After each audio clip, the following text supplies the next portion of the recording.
વૈષ્ણવ જય શ્રી ગોકુલેશ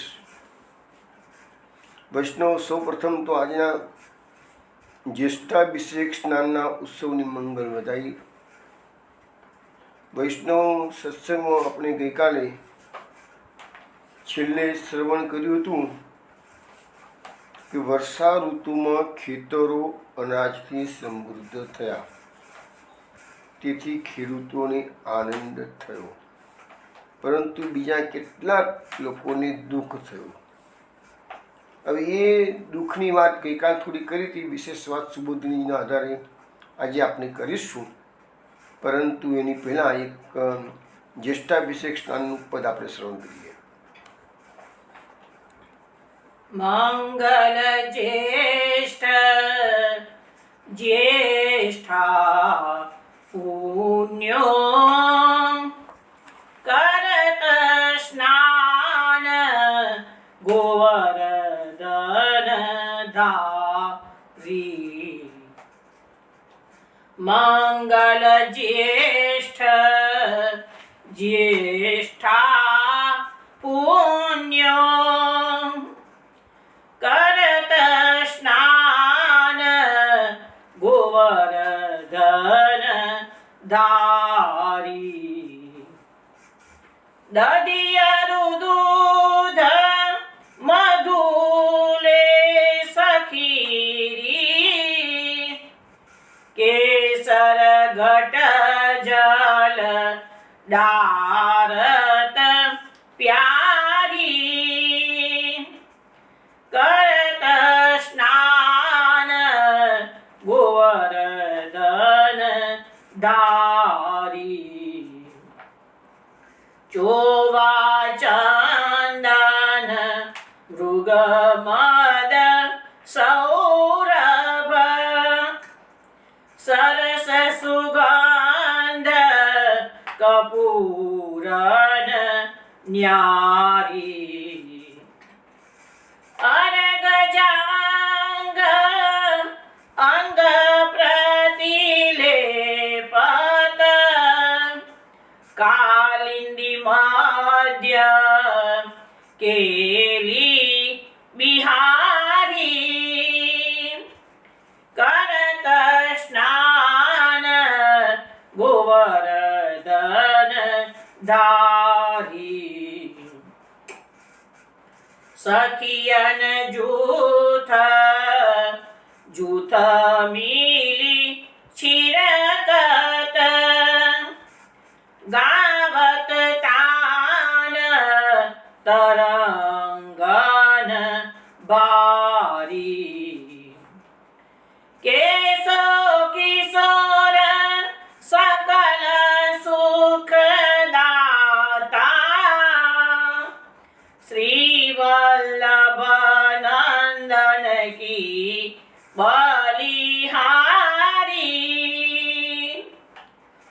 કરત સ્નાન ગોવર્ધન ધારી। મંગલ જ્યેષ્ઠા પુણ્યો કરત સ્નાન ગોવર્ધન ધારી। કરત સ્નાન ગોવર્ધન ધારી। વૈષ્ણવ આ કીર્તન આપે બિલાવલ રાગમાં શ્રવણ કર્યું છે। હવે તમને ખબર હશે જ કે આજે જેઠ સુધી પૂનમ અને સવારે ઠાકોરજીને જે જ્યેષ્ઠાભિષેક સ્નાન કરવામાં આવે છે, તો એ વખતે નક્ષત્ર પણ જ્યેષ્ઠા હોવું જરૂરી છે। આપણા ત્યાં જે ઉત્સવોનો પ્રકાર નક્કી કરવામાં આવેલો છે, એમાં બધા ઘણા ફેક્ટર્સ જોવામાં આવતા હોય છે। કેટલાક ઉત્સવોમાં કાળનું મહત્ત્વ છે, કેટલાક ઉત્સવોમાં તિથિનું મહત્ત્વ છે, ને કેટલાક ઉત્સવમાં નક્ષત્રોનું મહત્ત્વ છે। તો આ જ્યેષ્ઠાભિષેક સ્નાનના દર્શન ત્યારે જ થાય કે જ્યારે જેઠ મહિનો હોય, એની પૂનમ હોય અને જ્યેષ્ઠા નક્ષત્રો, આ ત્રણનો મેળ બેસવો. અને મોર્નિંગ સવાર નહીં, સવારે હોવું જોઈએ પાછું, બપોરે કે સાંજે ના ચાલે. તો આટલો સમય ભેગો થયો હોય ત્યારે જ એ આપણા ટિપ્પણીઓમાં જ્યેષ્ઠાભિષેક સ્નાનની વાત લખેલી હોય, અને એ બધો સમન્વય કરવો જ પડે છે. શરદ પૂર્ણિમા હોય તો પૂનમ પણ જોઈએ, અને રાત્રે ચંદ્રનો ઉદય થયેલો હોવો જોઈએ. અને એવું નહીં કે ચલો ભાઈ રાત્રે 12 વાગે 1 વાગે, એ પણ ના ચાલે. સંધ્યાકાળ પછી તરત ચંદ્રનો ઉદય થાય એ વખતે. એટલે દરેકે દરેક ઉત્સવોની અંદર અમુક ખાસ એકાદશીનું મહત્ત્વ આપણે સમજીએ ઘણું છે. પણ એકાદશીમાં એક જ નિયમ છે વધારેમાં વધારે મોટો, કે સૂર્યોદય વખત જે તિથિ હોય એને જ આપણે એકાદશી તરીકે માન્ય કરીએ છીએ. એકાદશી આખો દિવસ ભલે ને માણસ હોય, પરંતુ સવારે સૂર્યોદય થયો અને અડધો કલાક કે 10 મિનિટ માટે પણ જો એકાદશી હોય, 11ની તિથિ હોય, તો આપણે આખો દિવસ એને એકાદશીનું વ્રત માનીએ છીએ આપણે. તો એવી રીતે બધા નિર્ણયો ગુસાઈજી ઉત્સવ નિર્ણય નામનો ગ્રંથ લખ્યો છે, એમાં દરેક વસ્તુ ક્લિયર કરવામાં આવી છે.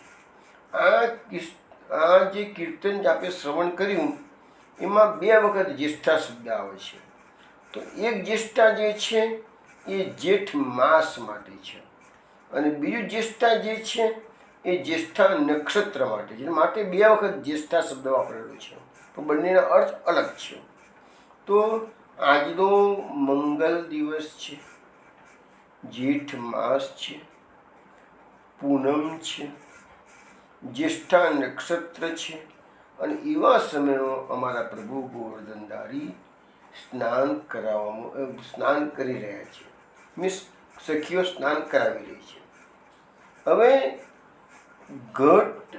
શું કહે છે કે જેલ ડારત પ્યારી, સ્વામિનીજી ગળા ભરી ભરી અને ઠાકોરજીને સ્નાન કરાવી રહ્યા છે. શેનો સ્નાન? તો પહેલાં દધીનું, દહીંનું, પછી દૂધ, પછી મધ, પછી કેસરયુક્ત જલ, આ બધાથી ભગવાનને સ્નાન કરાવવામાં આવે છે. પછી એમને લેપ લગાવવામાં આવે છે ભગવાનના શ્રીઅંગ પર. અત્યારે એટલી બધી ગરમી છે, આપણે બધા બી ત્રયમાં પુકારી ગયા છીએ. તો ચોવા ચંદન, મૃગમદ એટલે કસ્તુરી, પછી સુંદર સુગંધી કપૂર, અને એ બધાની અંદર અર્ગજા, તો એ બધાનું મિશ્રણ કરીને જે લેપ તૈયાર કરવામાં આવે છે એ ભગવાનના દરેક અંગ પ્રતિ લેપ, એટલે ભગવાનના દરેકે દરેક શ્રીઅંગની અંદર એનો લેપ કરવામાં, કે ઠંડક, ઉષ્ણકાળ છે ને એટલે ભગવાનને ઠંડકની જરૂર છે અત્યારે, એટલા માટે. પછી આ બધું થયા પછી શું છે? કાલિંદી મધ્ય કેલી બિહારી, ઠાકોરજી હવે સખીઓ સાથે કાલિંદીના જળમાં મધ્યમાં વિહાર કરવા માટે પધાર્યા છે. હવે સખીઓના જૂથ છે, અનેક સખીઓના જૂથ છે, મિલી ચીરકટ બધી ભેગી થઈ અને ઠાકોરજી ઉપર યમુનાજીનો છંટકાવ કરી રહ્યા છે, જળ ઉગાડી રહ્યા છે. ગાવત તાન તરંગન ભાર, યમુનાજીનું જળ તરંગો મારી રહ્યું છે, અને એવા તરંગોનું જળ ઠાકોરજીનું સાડી રહ્યા છે ઠાકોરજી ઉપર. અને એ બધી સખીઓ પોતાના ગીતો પણ ગાઈ રહી છે, ઠાકોરજીના ગુણગાન ગાઈ રહ્યા છે. કેશો કિશોર સકલ સુખદાતા, શ્રી વલ્લભ નંદન કી બલિયારી.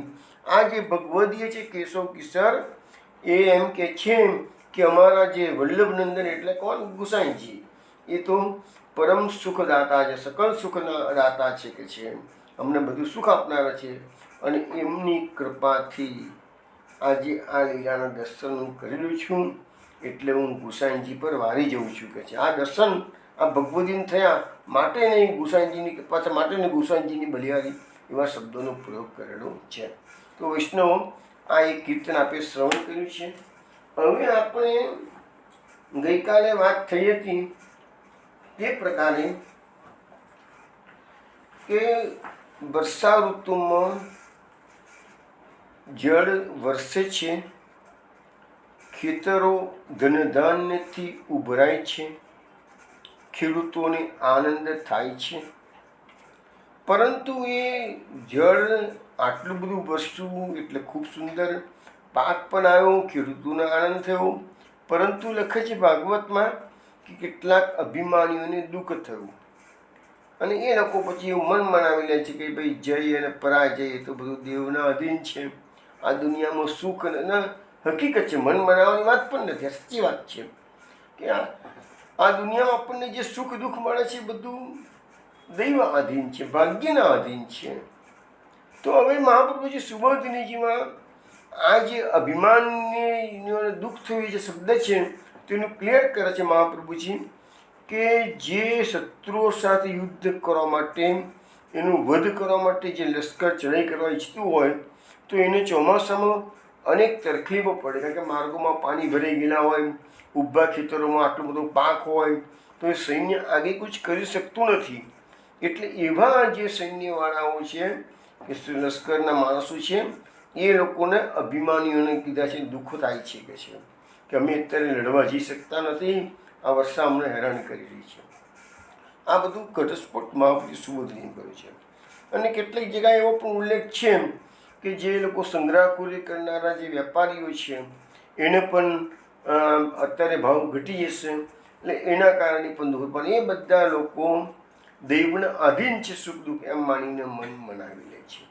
હવે આ જે વાત આપણે અત્યારે એમનો મહાપ્રભુ સુબોધિજીમાં કરી છે ને કે ચોમાસાની અંદર સૈનિકોને લડવાની તકલીફ પડતી હોય તો એ વસ્તુ આપણા ત્યાં બનેલો બનાવ છે એવો કે 1971ની સાલ જ્યારે હતી તે વખતે પાકિસ્તાન ભારતનું યુદ્ધ તમને બધાને ખ્યાલ હશે જ. અત્યારે હમણાં બી એમનું પાકિસ્તાન ભારતનું યુદ્ધ થયું, કારણ આ પ્રશ્ન પાછો આ વખતે પણ ચર્ચા હતો કે મે મહિનાની અંદર યુદ્ધ કરી દે ભારતનું મિલિટરી તો સારું, કારણ કે પછી જૂન મહિનામાં વરસાદ શરૂ થઈ જાય તો પાછું પ્રોબ્લેમ થાય. એટલે મહાપ્રભુજીએ જે સુબોધિનીમાં વર્ષો પહેલાં કહ્યું છે એ વસ્તુ અત્યારે પણ આપણા લશ્કરવાળા એને એપ્લિકેબલ કરે છે. તો 1971માં બનાવ એવો બન્યો હતો કે અત્યારનું જે બાંગ્લાદેશ છે એ ઓરિજિનલી પૂર્વ પાકિસ્તાન છે અને પાકિસ્તાનના બે ભાગ પડેલા હતા, પશ્ચિમ પાકિસ્તાન અને પૂર્વ પાકિસ્તાન. હવે પશ્ચિમ પાકિસ્તાનના મિલિટરીએ એ દિવસોમાં પૂર્વ પાકિસ્તાનમાં જઈને કાળો કેર વર્તાવ્યો, એટલે ત્યાંના લોકોને હજારોની સંખ્યામાં એ લશ્કરે કત્લેઆમ કરી હતી. તો ત્યાંના બધા મુસ્લિમોના ધાડે ધાડા આપણા વેસ્ટ બેંગાલમાં ભારતમાં આવીને વસવા લાગ્યા. એટલે એ વખતે વડાપ્રધાન ઇન્દિરા ગાંધી હતી. ઇન્દિરા ગાંધીને થયું કે આ તો આટલા બધા હજારોની સંખ્યામાં આટલા બધા નિરાશ્રિતો આવે છે, છાવણીઓ બનાવીને કેટલી બનાવવાની કે છે. એટલે તાત્કાલિક એ ઇન્દિરા ગાંધી અમેરિકા ગઈ અને ત્યાંના જે પ્રેસિડેન્ટ હતા એ વખતે નિક્સન એને વાત કરી કે ભાઈ આવી રીતે આ મને કંઈ ઉપાય કરો કે છે અને અટકાવો કે છે, આટલા બધા ધાડે ધાડા અમારા ત્યાં આવે છે, અમે સમાવેશ કરીશું કેવી રીતે કે છે.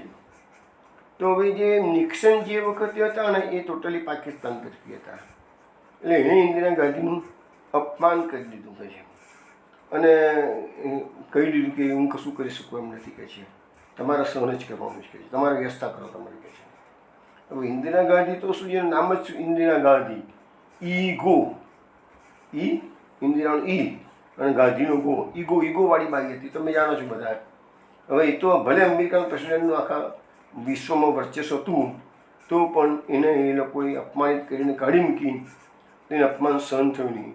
ભારતમાં પાછી આવી ગઈ અને તરત જ એને એ વખતે ભારતના જે લશ્કરના વડા હતા ફિલ્ડ માર્શલ જનરલ માણેકશાહને બોલાવ્યા. જનરલ માણેકશા સમજી ગયા કે અત્યારે વડાપ્રધાનને બોલાવે છે, યુદ્ધનો આદેશ આપશે કે છે. પણ એ વખતે લગભગ જૂન મહિનો ચાલતો હતો, જૂન જુલાઈનો. એટલે એને પોતા ખિસ્સાની અંદર એનું રેઝિગ્નેશન લેટર તૈયાર કરીને જ ગયા હતા, કારણ કે ઇન્દિરા ગાંધી બહુ જિદ્દી હતી ને, એટલે એને કહ્યું કે ભાઈ તમે યુદ્ધનો આદેશ આપી દીધો એને. એટલે એને ના પાડી દીધી કે આ યુદ્ધ અત્યારે હું નહીં કરી શકું. તો કેમ, શું કારણ છે કે છે? તો એને કહ્યું કે સામે ચોમાસું છે કે આપણા સૈનિકો, જો હજી મહાપ્રભુજીએ સુબોધિનીજીમાં વર્ષો પહેલાં લખ્યું છે એ વસ્તુ આ બધા એપ્લિકેબલ કરે છે. તો જનરલ માણેકશાહે કીધું સામે ચોમાસું છે, આપણા લશ્કર હેરાન થઈ જશે અને યુદ્ધ કે છે મારે જીતવા માટે લડવાનું છે, નહીં કે હારવા માટે. તમે મને યોગ્ય સમય, થોડોક સમય આપો. તો કેટલો સમય જોઈએ છે? તો કે મિનિમમ 5-6 મહિના પણ ઓછામાં ઓછું કે જેમ ડિસેમ્બરના ફર્સ્ટ વીકમાં પણ યુદ્ધ કરી શકીએ કે અત્યારે તો આ સમય બિલકુલ એડવાઇઝેબલ નથી કે છે. ઇન્દિરા ગાંધી જેવી જે જિદ્દી હતી એ વખત સરમુખત્યાર જેવી સહી જેવી પછી એનું પાવર હતો, તો એને પણ એને કહ્યું કે તમે ના માન્ય કે ના તમારે કરવું જ પડશે. એને કીધું તો પછી મારું રાજીનામું નહીં રાખે છે, મેં રાજીનામું તૈયાર કરીને આવી શકું છું. એને ખબર હતી કે ઇન્દિરા ગાંધી આટલું બધું બળજબરી કરી શકે છે, પણ છેવટે ઇન્દિરા ગાંધીને નમતું જોખવું પડ્યું, કારણ કે ગમે તેમ તો એ લશ્કરના માણસો લડવાનું તો એ લોકોને છે ને, તો એને તો હુકમ કરવાનો છે. તો પછી એને બધી તૈયારી કરીને સમજાવ્યું ઇન્દિરા ગાંધીને કે 5-6 મહિનાનો ટાઈમ એટલા માટે માગું છું કે થોડી તૈયારી કરવાની હોય. ડિસેમ્બરનો અનુકૂળ સમય એટલા માટે છે, ડિસેમ્બરમાં આપણા લશ્કરનો વરસાદ નહીં નડે એટલે આપણે બીજી ચિંતા નહીં. ડિસેમ્બરમાં હિમાલયની અંદર સ્નો બરાબરનો જામી ગયેલો હોય એટલે ચીન તરફથી જે મદદ પાકિસ્તાનને મળતી હોય એ ન મળે. એ કારણે પણ એક હતું. અત્યારે તો ટેકનોલોજી બધી બદલી ગઈ છે, પણ એ જમાનામાં બધી ટેકનોલોજી હતી નહીં. મિસાઇલ આ બધું ક્યાં હતું એ જમાનામાં? તો આઈટી હતું જ નહીં, એ ફિલ્ડ જ હતું આઈટી જેવું તો હતું.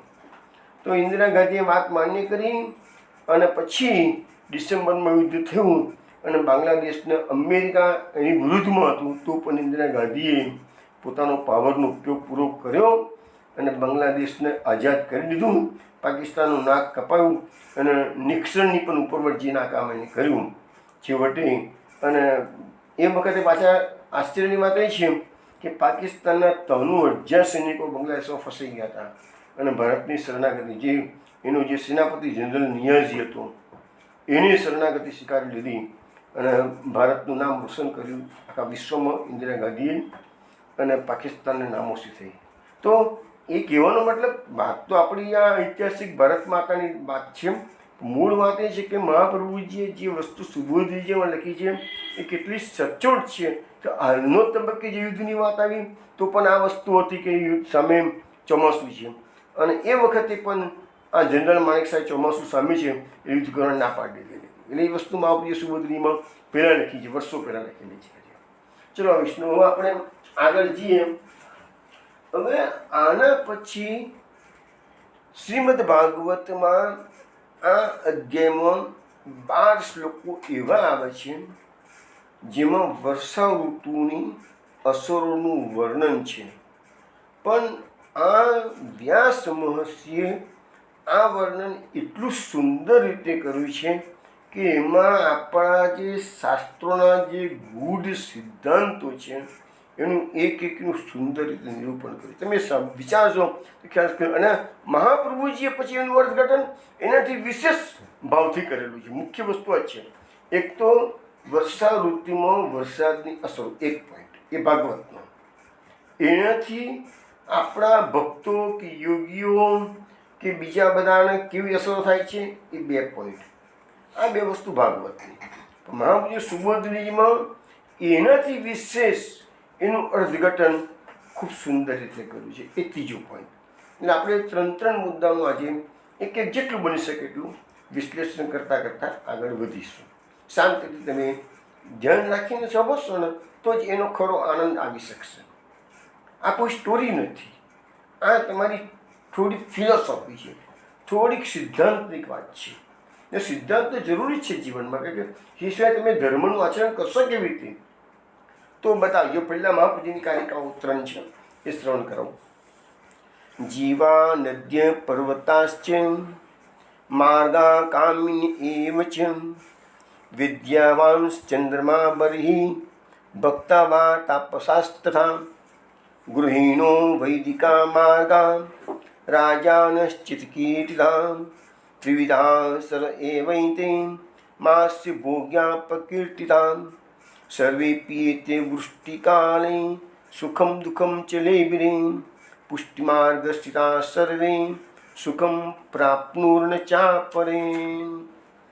આ 3 કારિકામાં મહાપ્રભુજી એવું જણાવે છે કે 12 નામ આપે છે. કયા કયા નામ આપે છે? જીવ, નદીઓ, પર્વત, રસ્તા, કામિનીઓ, વિદ્યાવાળા, ચંદ્ર, મોર, તપસ્વી, ગૃહસ્થી, વૈદિક માર્ગો અને રાજાઓ. તો એક એક શ્લોકમાં આ 12 વ્યક્તિઓને શું અસરો થાય છે એની એટલી સુંદર નિરૂપણ કરેલું છે. હવે આ 12 જે છે ને એમાં મહાપ્રભુજી જણાવે છે કે પહેલું નિર્ગુણ, પછી રાજસ, પછી સાત્વિક, પછી તામસ, આમ 4નું એક જોડકું, અને એવા 3 જોડકા, એટલે 4 તરી 12 થયા. તો મહાપ્રભુજી લખે છે વર્ષા કાળમાં એમની યોગ્યતા પ્રમાણે આ બધા જેના નામ કીધા છે એ બધા સુખ કે દુઃખ ભોગવવા લાગ્યા. પરંતુ શ્રી મહાપ્રભુજી કહે છે કે જે પુષ્ટિ માર્ગમાં હતા તે તો સુખી થયા, અને જે પુષ્ટિ માર્ગમાં ન હતા તે એવા વર્ષાકાળમાં દુઃખી થયા.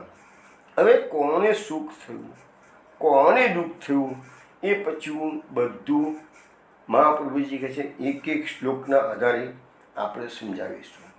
અહીંયા મહાપ્રભુજી કહે છે કે પહેલાં વર્ષા ઋતુ જે આવે છે ને એ ભગવતીય છે, કારણ વ્રજની અંદર જેટલી ઋતુઓ આવી છે એ બધી ઋતુઓ ભગવત સેવાનો લાભ લેવા માટે આવી છે.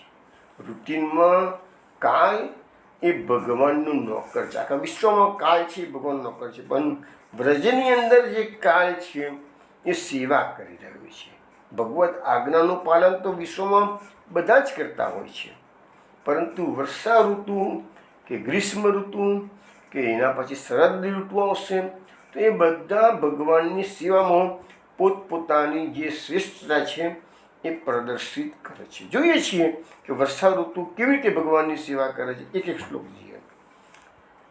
જલસ્થલોકસ સર્વે નવ વારિની સેવયામ અબિભ્રત રુચિરમ રૂપમ તથા હરિની સેવયામ. આનો અર્થ એવો થાય છે કે જેવી રીતે વર્ષા ઋતુમાં જળ અને ભૂમિ પર રહેનારા સર્વ જીવોને નવા જળનું સેવન કરવાથી મનોહર રૂપ પ્રાપ્ત થયું. આજે આપણે જેસાભિષેક સ્નાનનો ઉત્સવ છે, બરાબર છે, તો આજે પણ ઠાકોરજીને નવા જલથી સ્નાન કરવામાં આવ્યું છે. તો એ લખે છે કે નવા જળના કારણે જળ પર જે જીવો રહે છે, એટલે જલચર જીવો, અને ભૂમિ પર રહે છે, એ બધાના નવા જળનું સેવન કરવાથી મનોહર રૂપ, એટલે એમનામાં ચેતના આવી, આનંદ થઈ ગયો. જો આજે આપણે વરસાદ નથી તો આપણે બધા શેકાઈ રહ્યા છીએ.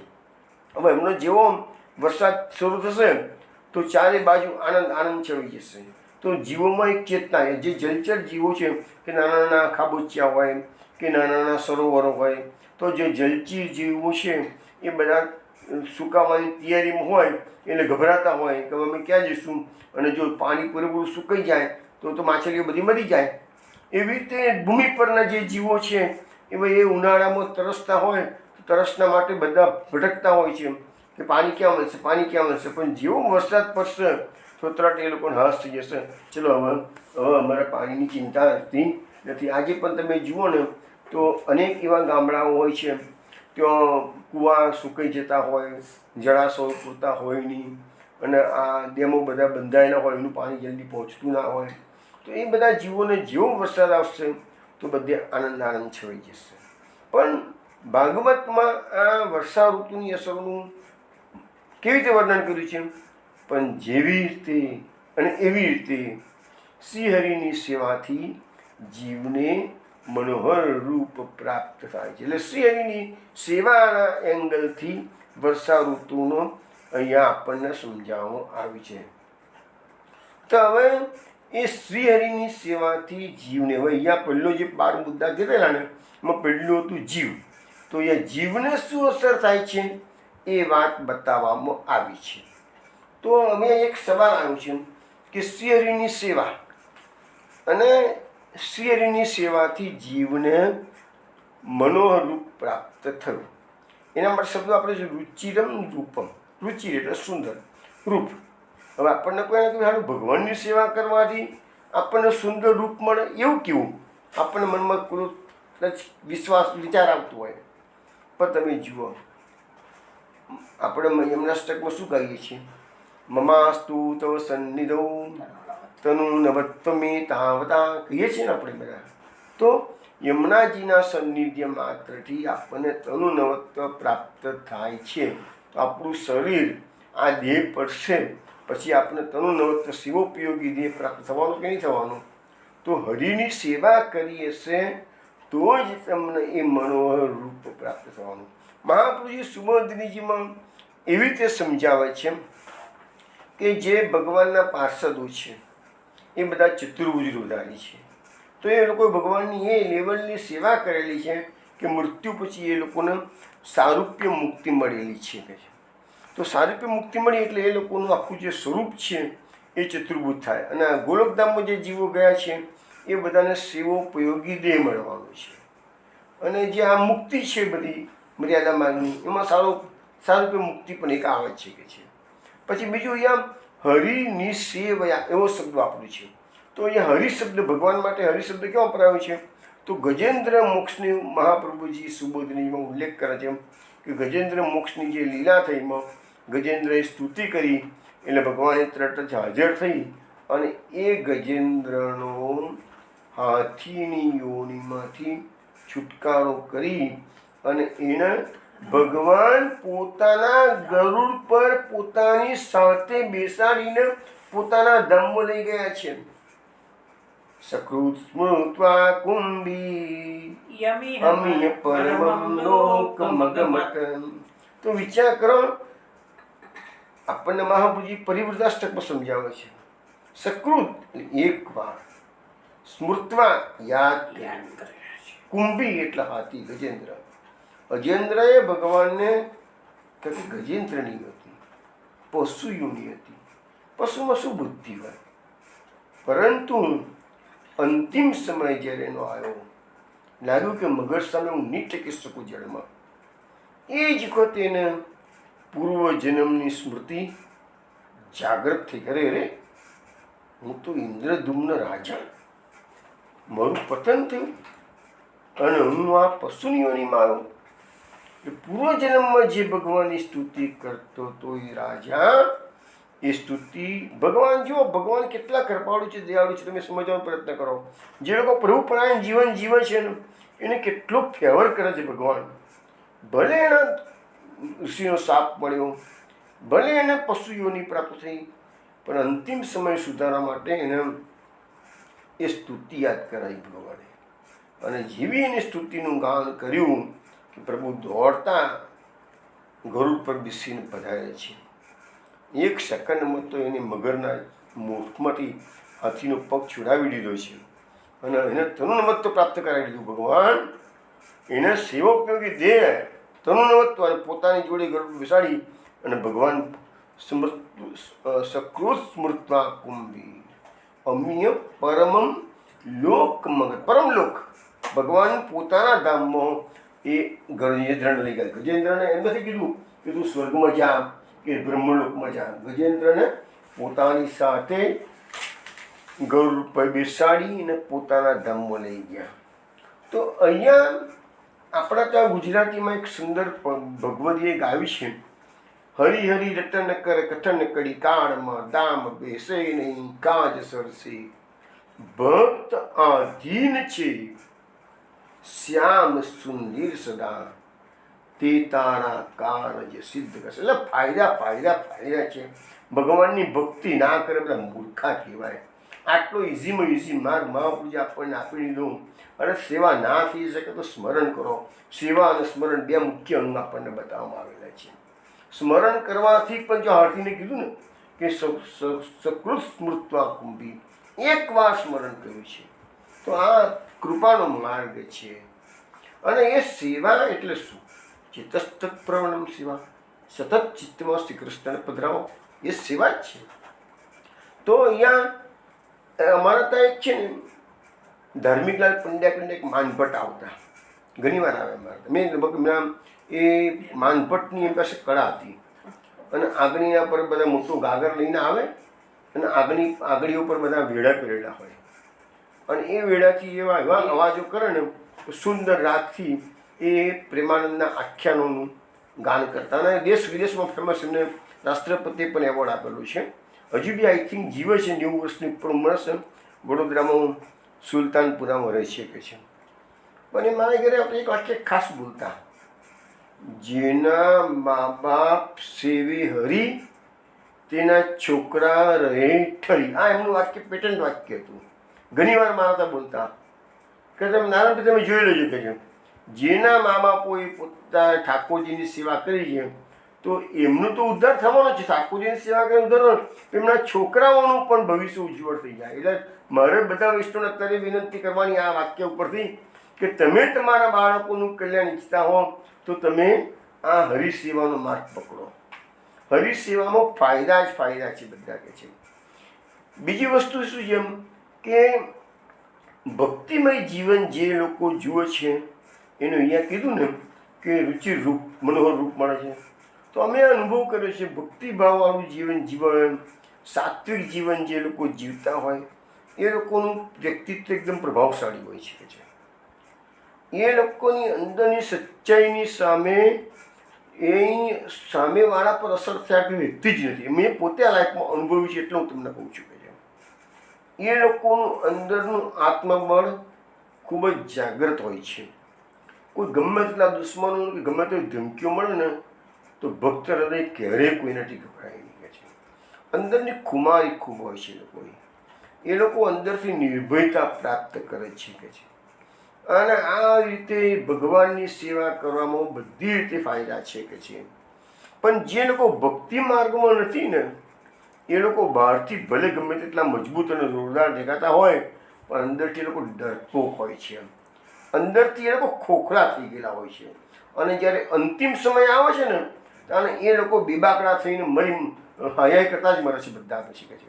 એટલે અમે ઘણી વખત સમજાવીએ એમ કે કમસે કમ તમારો જન્મારું સુધારવું હોય, તમારી વૃદ્ધાવસ્થા સુધારવી હોય, તમારું મૃત્યુ સુધારવું હોય તો જવાનીમાંથી જ ભક્તિ કરતા શીખો.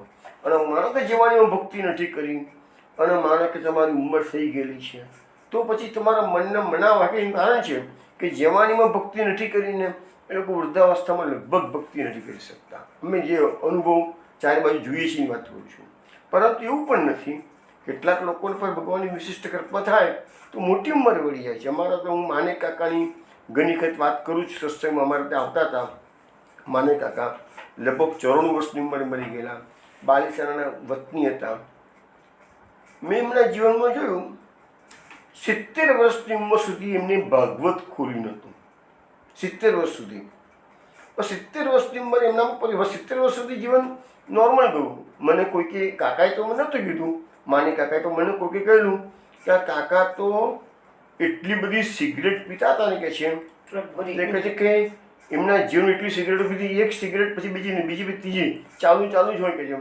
અને કહે છે કે ટ્રક ભરી જાય આખી એટલી સિગરેટોને જીવનકાળમાં પીધી હશે એવું મને અમારા સત્સંગના ગ્રુપમાંથી કોઈએ મને કહ્યું. પણ એ કાકાએ 70 વર્ષની ઉંમરે ભાગવત પકડ્યું અને સિગરેટ બંધ કરી દીધી. અને પછી તો ભાગવતના એવા પ્રેમી થઈ ગયા કે અમારે કોઈ દાડો કોઈ મૂંઝવણ હોય અને પૂછીએ કે કાકા આ પ્રસંગ ભાગવતમાં આ ટોપિક ક્યાં આવ્યો છે તરત ભાગવતનો જવાબ આપી દે કે આ જગા પર છે કે છે. કાકા એવો શોખ હતો ભાગવતનો. નારદ શબ્દ ભાગવતમાં કેટલી વાર આવે છે એનું એનાલિસિસ કરે. આવું બધું કાકાનું કામ હતું. એ ભાગવત આખું એમના ઘરમાં જે ભાગવત હતું ને આખું ચિત્રામણી વાળું જ હોય કે છે. એટલું બધું એમને રસ પડી ગયો ભાગવતમાં. તો પરિવર્તન કહેવાનો મતલબ મારો શું છે, ભગવાનની કૃપા કોના પર ક્યારે થાય છે એની આપણને ખબર નથી પડતી. પણ આ એક માને કાકાનું એક્ઝામ્પલ તમને ઘણી વાતો મારી પાસે છે, ક્યારેક કરીશું.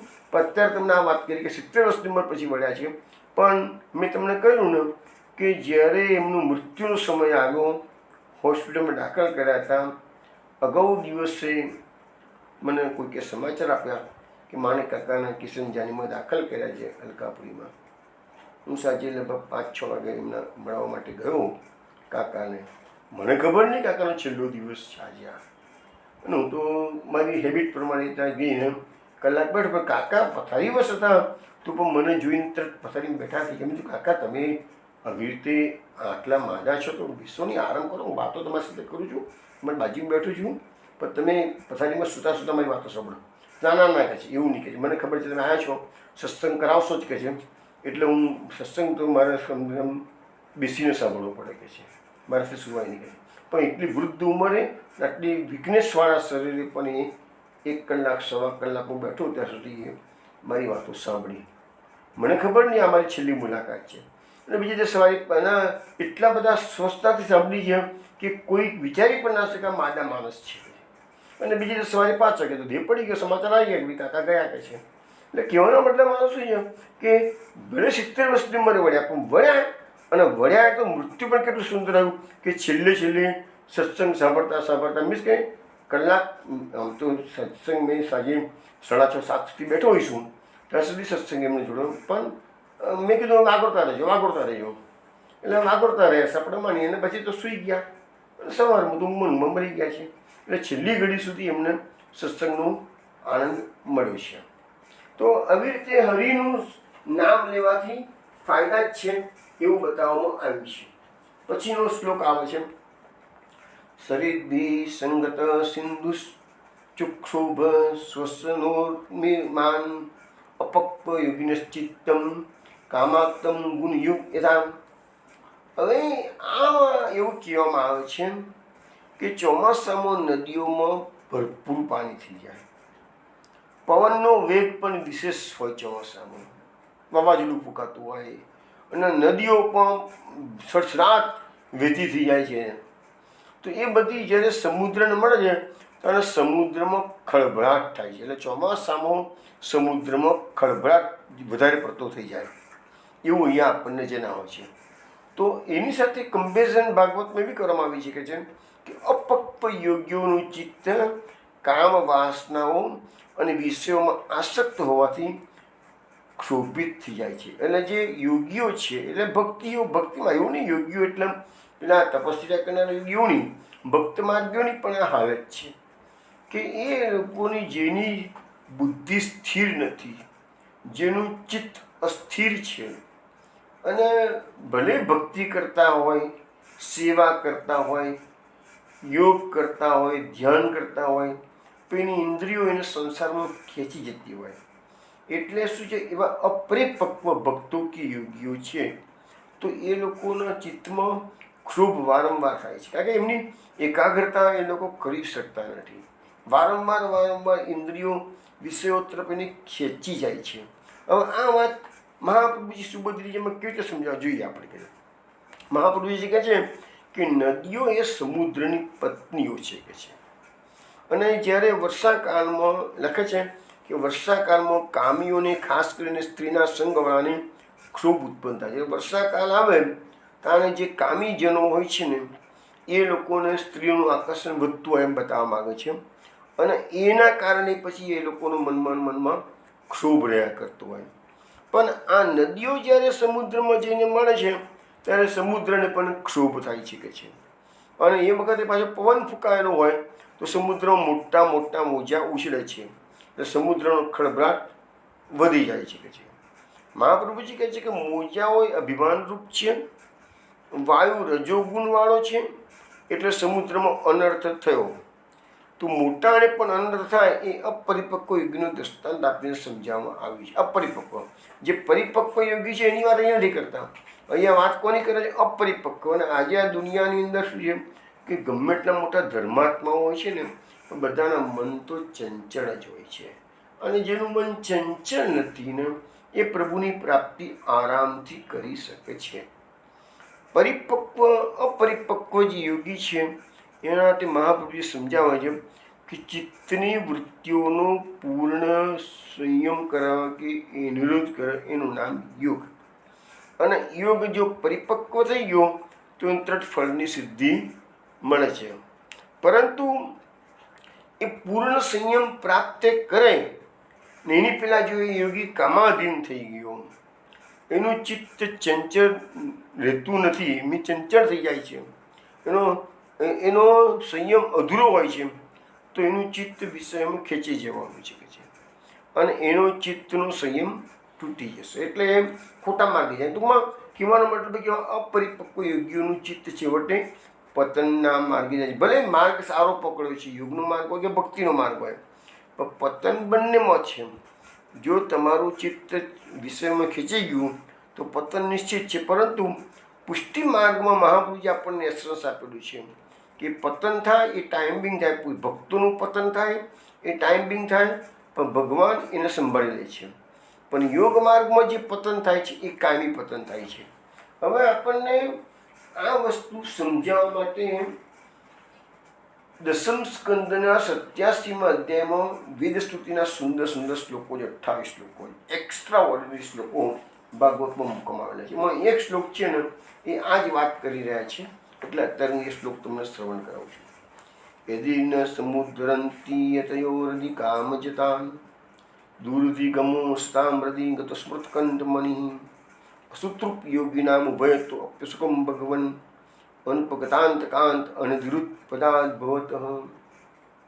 આ શ્લોકનો અર્થ એવો થાય છે કે શ્રુતિઓ ભગવાનને સંબોધીને કહે છે, હે ભગવાન, જો યોગીઓ હૃદયમાં રહેલી કામ વાસનાઓને ઉખેડીને ફેંકી દેતા નથી. આ કામ વાસના તો બધાને હેરાન કરવાની છે, પણ યોગીઓ હૃદયમાં રહેલી કામ વાસનાઓને ઉખેડીને ફેંકી દેતા નથી, તો એમને પણ આપના દર્શન થવા અશક્ય છે.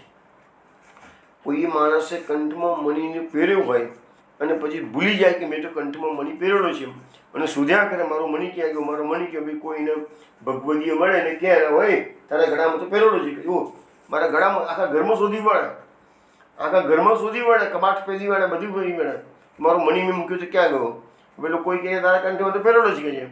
તો એવી આ રસા આ અપરિપક્વ યોગીઓની છે.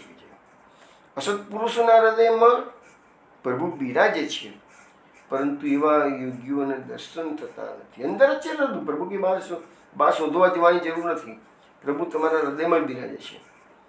અને હવે એમાં એવું લખવામાં આવ્યું છે આ શ્લોકમાં કે ઇન્દ્રિયોને લાળ લડાવનાર યોગીઓને જીવનભર અને જીવન બાદ અનેક દુઃખો ભોગવવા પડે. જો મુખ્ય વાત શું છે કે જે લોકો ઇન્દ્રિયોની પાછળ, ઇન્દ્રિયોની વિષય વાસનાની પાછળ પડેલા છે એ લોકોને તો ઘણી તકલીફો પડશે.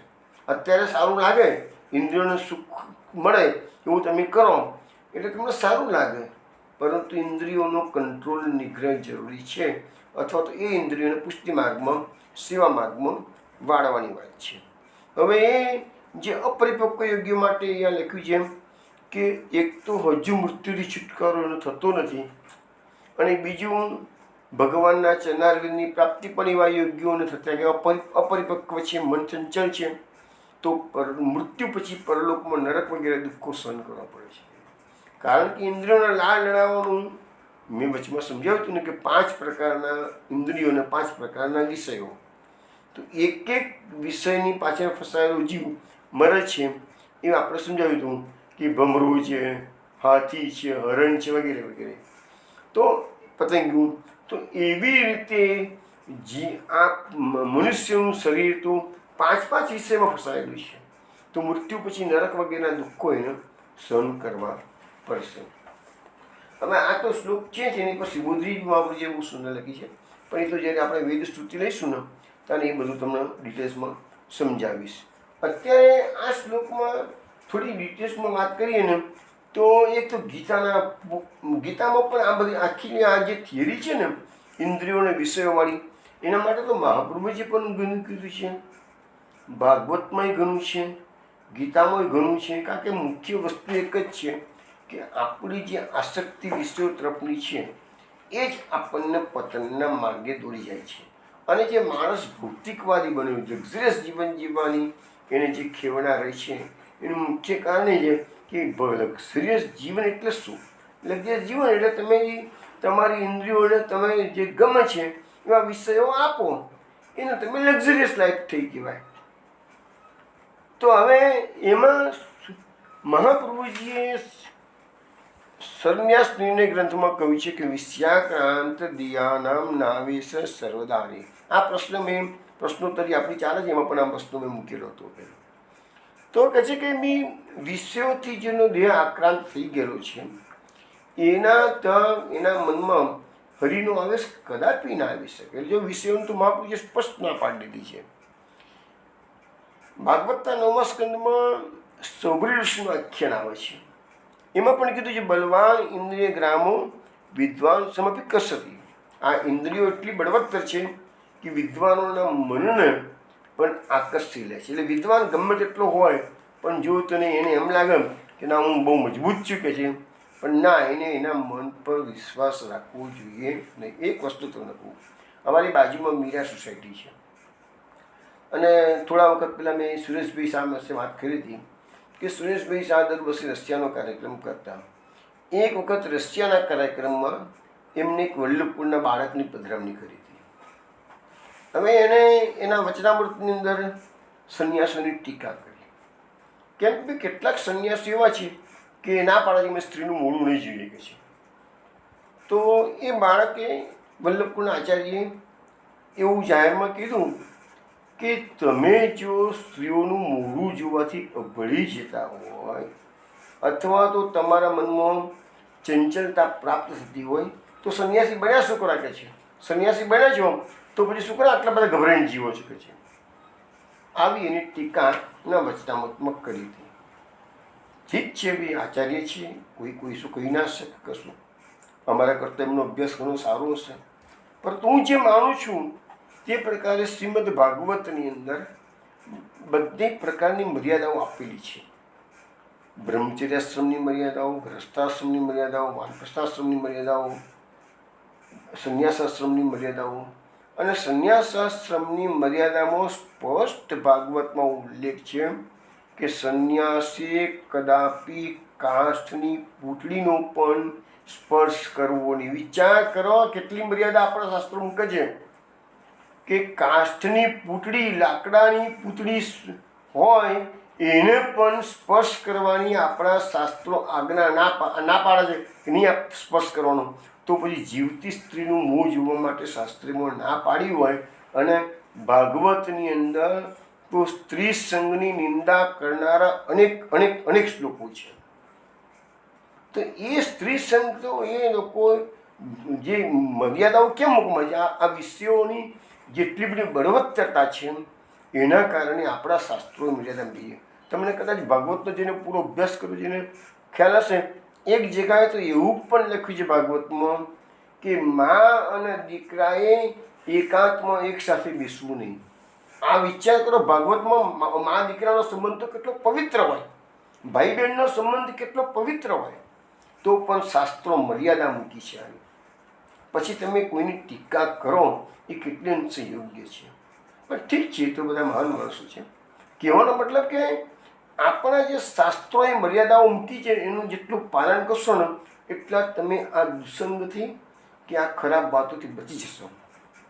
આની અંદર ગીતામાં પણ બહુ સુંદર વાતો કરેલી છે. ગીતાની અંદર જે બીજો અધ્યાય છે સાંખ્ય યોગીમાં લખ્યું છે યત્તો યપી કૌંતેયમ પુરુષસ્ય વિશ્ચિત ઇન્દ્રિયાણી પ્રમાથીની હરંતી પ્રસમમ મનઃ. એટલે કે છે કે આસક્તિનો નાશ ન થવાને કારણે મંથન કરી નાખવાના સ્વભાવની આ ઇન્દ્રિયો પ્રયત્ન કરતા બુદ્ધિમાન મનુષ્યના મનને પણ પરાને હરી લે. જો આ કીધું ને કે બુદ્ધિમાન મનુષ્યનું મન પણ આ ઇન્દ્રિયો વિષયોમાં ખેંચી જાય છે. એટલે એના પર પૂરેપૂરો તમારે કાબુ મેળવવો જ પડે. પુષ્ટિ માર્ગમાં એ જ વસ્તુ છે કે એને તમે સેવા માર્ગમાં વાળી લો. બસ વસ્તુ તો એક જ છે. ગીતામાં થિયરી જે આપે છે યોગ્યો માટેની છે અને મહાપ્રભુજીના સિદ્ધાંતો જે છે ભક્તિ માર્ગના છે. પછી બીજો પણ એક શ્લોક છે 6ઠા અધ્યાયમાં ગીતામાં યતો યતો નિશ્ચરતી મનસ ચંચલમ અસ્થિરમ તતસ્તતો નિયમ્ય એતદ આત્મનૈવ વસમ નયેત. આ અસ્થિર અને ચંચલ મન જે વિષયોના નિમિત્તે સંસારમાં ભટકે છે તેને વિષયોમાંથી રોકીને તેને વારંવાર પરમાત્મામાં નિરુદ્ધ કરવું. જો મહાપ્રભુજી પણ આ વસ્તુ સમજાવે છે કે આપણા મનની વૃત્તિઓને શ્રી કૃષ્ણના ચરણારવિંદમાં જોડવી અને એનું નામ જ આપણું નિરોધ છે. ગીતામાં બીજો પણ એક શ્લોક છે બીજા સ્કંદની અંદર બીજા અધ્યાયમાં કે માત્રા સ્પર્શતા તો કૌંતેય શીતોષ્ણ સુખ દુઃખદા આગમા પાયન નિત્ય તાન તિતિક્ષસ્વ ભારત. હે અર્જુન, ઇન્દ્રિયોના વિષયો સાથેના સંબંધો સુખ દુઃખ ઠંડી ગરમી આપવાવાળા અને આવા જવાના સ્વભાવવાળા છે. માટે હે અર્જુન તેઓને તું સહન કર. જો આ બધા ગીતામાં પણ કેટલી ચીમકીને આપણને માર્ગદર્શન આપેલું છે કે એ ઇન્દ્રિય જે લોકો વિષયોના લાડડામાં જીવનો ખર્ચી નાખે છે એને અત્યારે ભલે મજા આવતી હોય, અત્યારે મોટાભાગના લોકો ઇટ ડ્રિંક એન્ડ બી મેરી, ખાઓ પીઓને મોજ મજા કરો, આ સિદ્ધાંતમાં મેજોરિટી લોકો અપનાવી રહ્યા છે. પણ આપણા મહાપુરુષો, મહાપ્રભુજી જેવા ભગવદ અવતારો, આપણા શાસ્ત્રો આપણને પુકારીને કહે છે કે મનુષ્ય જીવન અનિત્ય છે, દેક્ષણ ભંગુર છે અને જવાબ મૃત્યુ પછી જવાબ પાડું છે. તો આ બધા શ્લોકોનું અર્થઘટન મેં તમને મારી બુદ્ધિથી સમજાવવા પ્રયત્ન કર્યો છે. હવે આપણે આ અપરિપક્વ યોગીઓની વાત કરી. હવે એક સુંદર શ્લોક આવે છે કે એનાથી વિરુદ્ધનો જે યોગીઓ છે કે ભક્તો છે જે પરિપક્વ છે, પણ જે લોકો સ્થિર મન બુદ્ધિવાળા છે એનું શું છે, એના માટે સરસ ભાગવતમાં લખ્યું છે. ગિરિયો વર્ષ ધારાબિર હન્યમાનાન દિવ્યથું અભિભૂયમાન વ્યસને યથાક્ષુજ ચેતસઃ. હવે કહે છે કે વરસાદની ધારાઓ ગમે તેટલી પડે તો એ પર્વતને અસર થતી નથી. તો એવી રીતે જેનું ચિત્ત ભગવાનમાં લાગી ગયું છે એવો ભક્ત સંસારના દુઃખો, ઇન્દ્રિયો, વિષયો એનાથી જરાય ક્ષોભ પામતો નથી. જે ભક્તિ માર્ગમાં પ્રવૃત્ત થયો છે એની પાસે ગમે તેટલા પ્રલોભનો આવે સંસારના, તો પણ એને ક્યારેય અસર ન થાય. જેવી રીતે પર્વત સ્થિર રહે છે, વરસાદની ગમે તે ધારાઓ પણ, માનો કે ઝાડ છે, હજારો વર્ષો જૂનું ઝાડ હોય, પર્વતની પેલી વરસાદની ધારા પર ઝાડ જેવા ઝાડ જમીન દોષી આટલી જ્યારે હેવી રેન પડતો હોય ને, આખી ગાડીઓ પ્રવાહીમાં પાણીમાં તણાઈ જાય છે. પણ કોઈ દાડો પર્વતો જે છે એ પર્વતની પર ધારાઓ પડે ને તો પર્વતને કશી અસર થતી નથી. તો પર્વતના જેવું જ ભક્તોના મન અડગ હોય છે.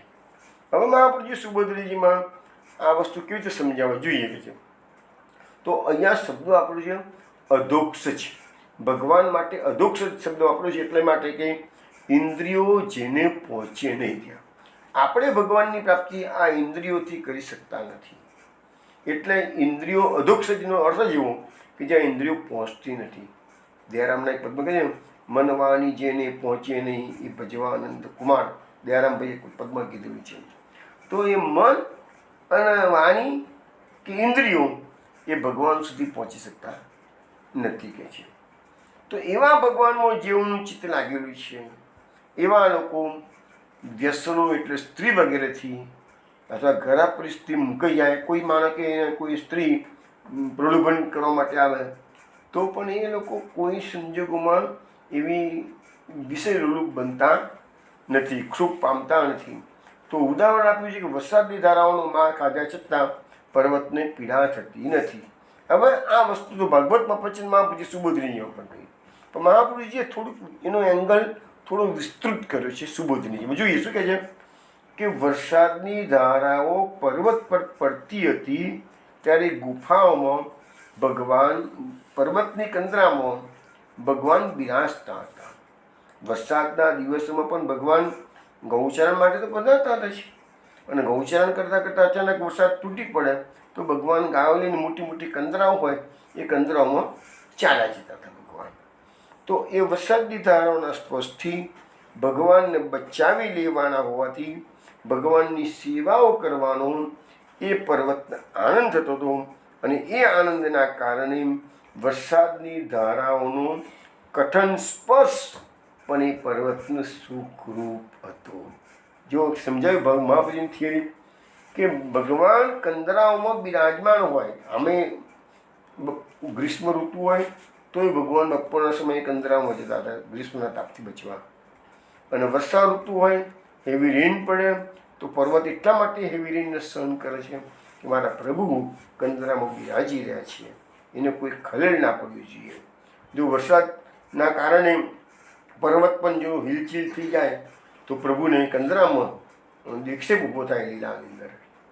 તો જળ અને કથન પર્વતો આવા ભગવદીય છીએ તો ચેતન જીવોનું તો પછી કેવું જ છું. અને એ ભગવદીઓ ભગવત સેવામાં પોતાનું આખું ખર્ચી નાખે નહીં, પોતાનું સર્વત્ર અસ્તિત્વ પ્રભુના ચરણમાં મૂકી દે. આ ભક્તોની ખુમારી કેવી છે કે પ્રભુનું સર્વ, આપણે તો પહેલી જ વસ્તુ છે ને આત્મનિવેદનનો માર્ગ છે.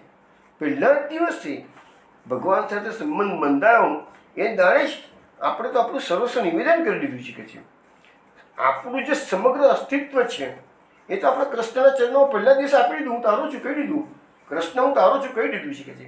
પછી ચિંતા કરવાની કોઈ જરૂર રહેતી નથી. હવે આના માટે મને ગીતામાં બહુ સુંદર સુંદર શ્લોકો કહેવાના છે કે જેમ એક શ્લોક છે ગીતાની અંદર, બીજા સાંખ્યયુગમાં સુંદર સુંદર શ્લોકો આપેલા છે. દુઃખેશુ અનુદ્વિગ્નમણા સુખેશુ વિગતસ્પૃહન વીતરાગ ભય ક્રોધામ સ્થિતધીર મુનિ રુચ્યતે. શું કહે છે કે દુઃખોથી મનમાં ભક્તોનો ઉદ્વેગ થતો નથી, અને ગમે તેટલું સુખ મળે તો ભક્તો એનાથી નિષ્પૃહ રહે છે. તો જેના રાગ ભય અને ક્રોધ નાશ પામે છે એવો મુનિ એ સ્થિર બુદ્ધિવાળો. સ્થિર બુદ્ધિ એટલે ગીતાના બીજા અધ્યાય સાંખ્યયુગમાં સ્થિત પ્રજ્ઞાના લક્ષણો. આ પર્વત કેવો છે?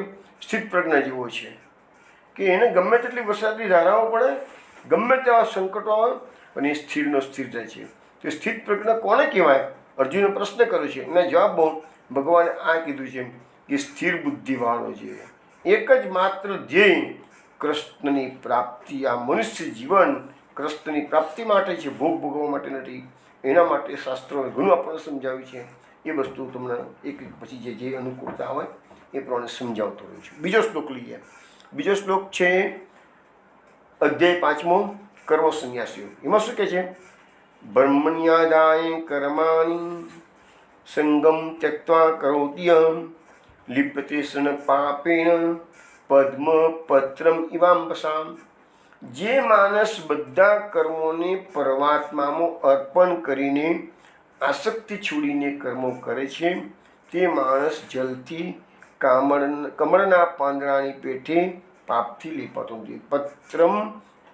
પદ્મમ પત્રમ ઇવાંબસા. એટલે શું છે કે જે કમળનું પાંદડું, કમળની જે પાંખડીઓ છે એના પર ગમે તેટલું જળ પડશે પણ એ ભીંજાતું નથી. એવી રીતે આવો ભક્ત હૃદય માણસ છે એ પાપથી લેપાતો નથી. કેમ કે એને સંસારની કોઈ આસક્તિ નથી. કોઈ કર્મ કરવા ખાતર જ એ કર્મ કરતો હોય. કર્મ ના કરે એમ નહીં, કર્મ કરે છે પણ એ કર્મ કરવા ખાતર કરતા હોય. એટલે એવાને કોઈ બંધન, કર્મનું બંધન નડતું નથી. કર્મનું બંધન ક્યારે નડે છે?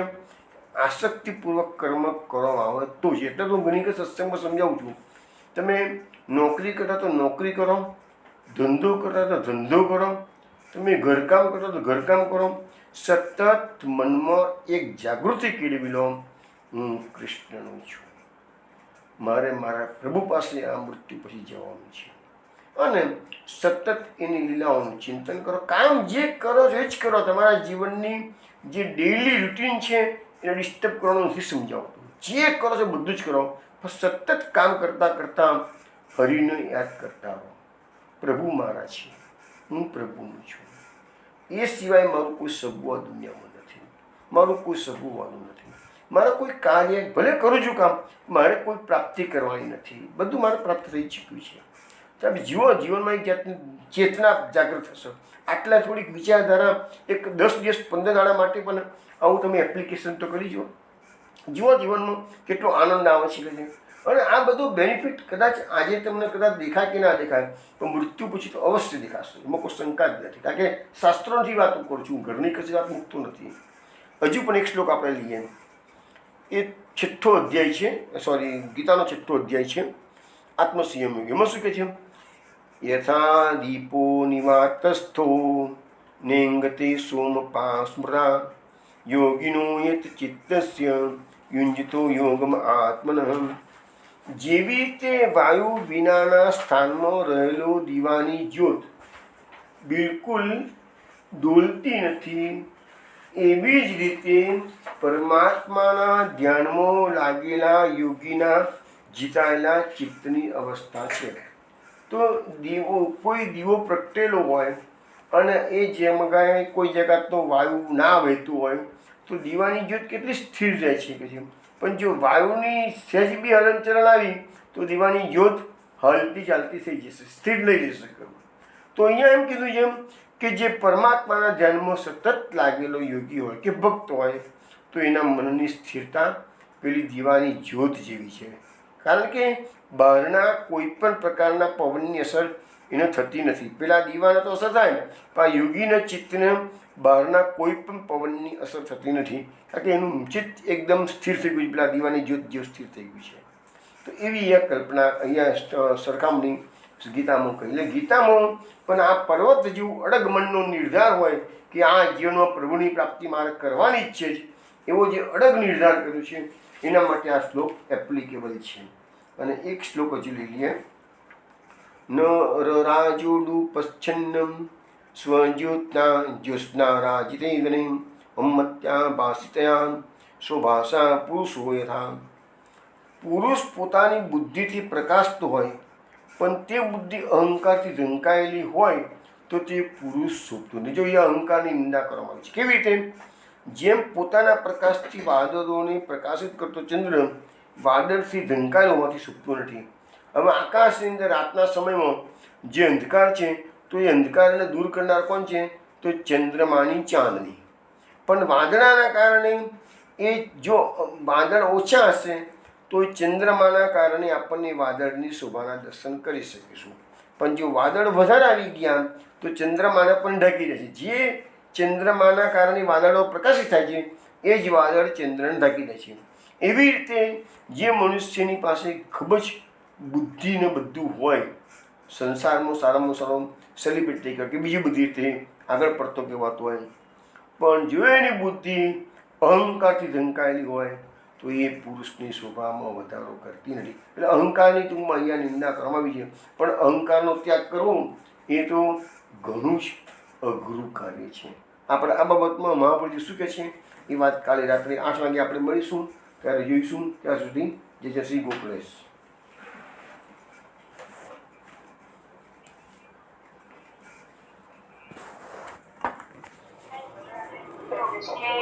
જય શ્રી ગોકળેશ.